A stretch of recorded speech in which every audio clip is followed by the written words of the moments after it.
Hi, welcome to Verse of the Day. I'm Brandon Hathaway, and I'm the preacher here at the Westside Church of Christ in Owensboro, Kentucky. And I want to thank you for joining me today as we open up the Bible, study the Word of God. I got Lyndon Hathaway here with me today, and he is a kid at the Westside Church of Christ. But anyways, thank you for joining us as we open up the Bible and study the Word of God. Today we are in Deuteronomy chapter 7, looking at verses 3 and 4. Deuteronomy 7, looking at verses 3 and 4. Here it says, "Furthermore, you shall not intermarry with them.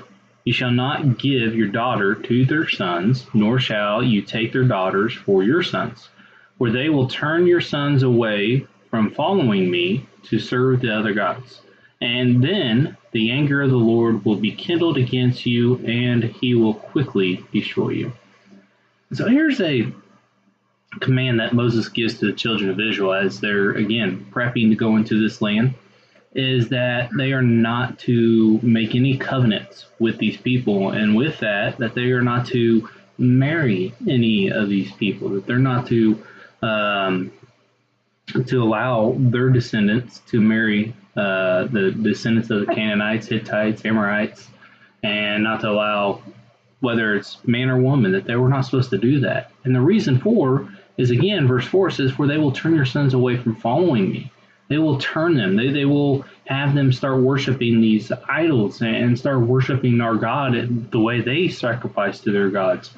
And so there's a reason behind it. It wasn't just, no, we don't like them, so you can't do it. It's they do not practice or worship our God, and so therefore they will turn your children away from our God. And so therefore there's a reason behind it. And though we don't have as direct of a command in the New Testament, it's something that we should definitely be cautious of today. And we do have verses that talk about don't be unequally yoked, right? And not to what fellowship has light with darkness. And again, the mindset is that if we do that, then we are setting ourselves up to be tempted and to be drawn away from our God.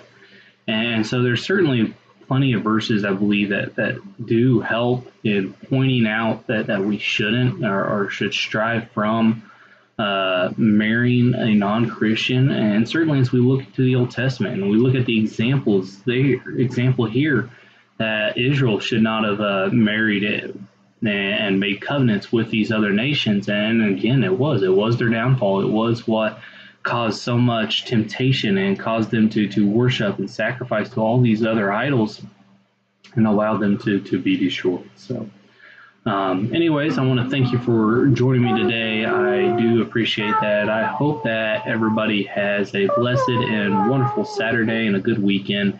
And if the Lord is willing, we'll talk to you later. Bye-bye.